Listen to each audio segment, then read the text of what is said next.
What do you do when everything's lost? When you have a plan or had a plan and it totally got ruined? You have to pick up the pieces and move on. And sometimes it's hard. And sometimes it's hardest to admit when it's maybe not all your fault, but a lot of it is your fault. And I feel like that's what we're dealing with here in chapter 9, I believe, of the Book of Three, Flute or Flam. Excuse me, that's the name of the title. That's the name of the chapter, and that's the name of the character we meet in this chapter. At the end of the last chapter, we had this mysterious man who Tarn had never seen before, who was standing with Malingar at the tree.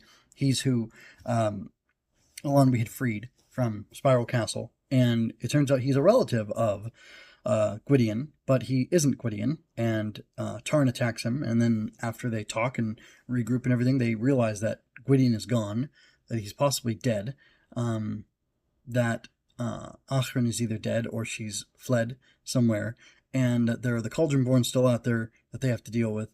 Tarn has to continue his mission of finding Henwen, but also Gwydion's mission of carrying word to somebody at Cairdathel to tell them what's going on. And we have a very interesting circumstance where it's not literally all Tarn's fault. Like it is kind of his fault that they were captured, first of all. So that is a problem.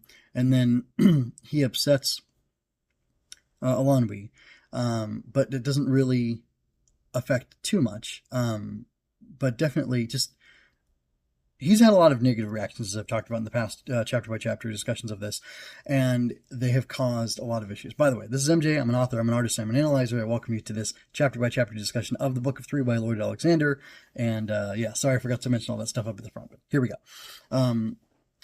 This is another chapter that could just be a transitional chapter, but it's full, but it's not just another transition chapter. It's a transition chapter that gives us a lot of purpose. It gives us some texture on the world. It gives us some information that we didn't know before, and it gives us some, I guess, emotional and character beats that are probably necessary.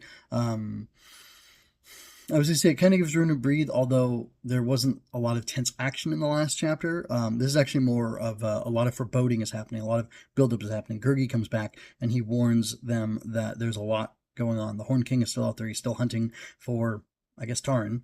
And Fluter Flam kind of convinces, or he almost convinces Tarn to go and fight, but Tarn actually shows some wisdom here. He shows some growth and progression. He thinks, no, that's not what Gwydion would do right now. He would be smarter and he would play this differently, and that's what I want to do. And then they journey together. One of the things I like that they do here is they actually stop and pick up as many weapons as they can, arrows, bows, a dagger, swords, whatever, from the dead bodies of, I guess were there living guards? I guess there must have been living guards in in Spiral Castle, as well as the Cauldronborn, because the Cauldronborn are gone somewhere. But anyway, they scavenge weapons from the dead, and they use those because they want to be as prepared as possible. And they're sticking together. They're trying to survive. They've got enemy forces out there who are after them, so to speak, or who they could, who they may very well or very easily encounter, and they want to escape the encounter, and being armed is the best way to do that. So there's like a lot of practicality going on here, but there's also some character stuff going on, and again, I'm kind of glossing over some of what happened, and I'm just mentioning directly that there's the foreboding and the buildup of they are in danger and they are outnumbered and they're alone and they effectively don't have competent warband leadership, despite the fact that Fluter Flam says he's the guy to take care of these things. He doesn't really take charge like Gwydion may have. He does take, however, an advisory role, and this is kind of when I want to talk about more of the character stuff. And I don't know if Fluter Flam is technically a foil for Tarn, but he may be. And I guess by going by my assumption or my observation so far in the book, I would say he is.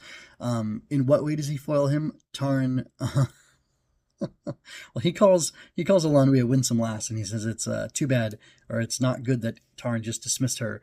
And he also tells Tarn that Gwydion wouldn't have dismissed her because Tarn wrongly assumes that Alonwe was a traitor, and she was working with and for Achran this whole time when she wasn't, and he castigates her. He verbally attacks her, and she leaves crying.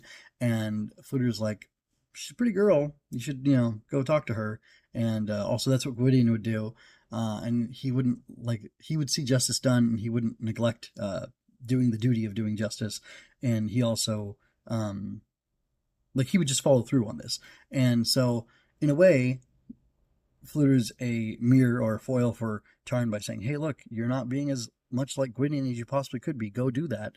And also, he shows the tact and the diplomacy that Tarn lacks, because he's a brash young man and he's unschooled in these matters, so he is lacking in not game, but in maturity and diplomacy, like I said earlier. And that's another little thing going on here. His behavior towards Gurgi shows his lack of diplomacy and his lack of understanding, his lack of wisdom as well. Gwydion treated, what would Gwydion do? Gwydion would treat Gurgi better, and he did in the past, and he should follow that example, just like he should follow the example of being good with Elanwy. And it's really interesting how Fluter offers him that opportunity of growth and showing that level of maturity. In conclusion, that's about all I have to say about this chapter. Except for this. I feel like I'm not doing as good of a job selling this as a really fun and really cool chapter, really enjoyable chapter. But it is. And I guess you have to read it for yourself, or I need to get better at telling you why I like something so much. But it was really enjoyable to listen to, and it was a lot of fun. A lot of cool things happened. And a lot of, again, this layering of character and such. So it was pretty good.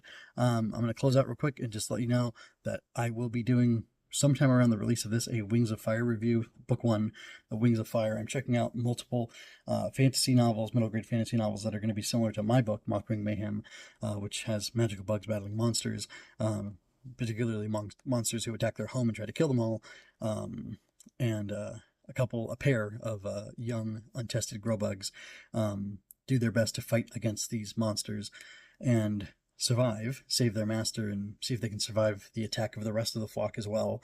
And if they do this, they survive and they get to live and they get to go on to protect children from other monsters. And if they don't, well, I guess that's the end of the story. So anyway, the exciting thing will be to find out how that happens. But I've already finished listening to Rings of Fire, book 1. And I have a lot of thoughts on it, so I'd like to talk about that sometime soon. That'll be released on Fortress Fiction.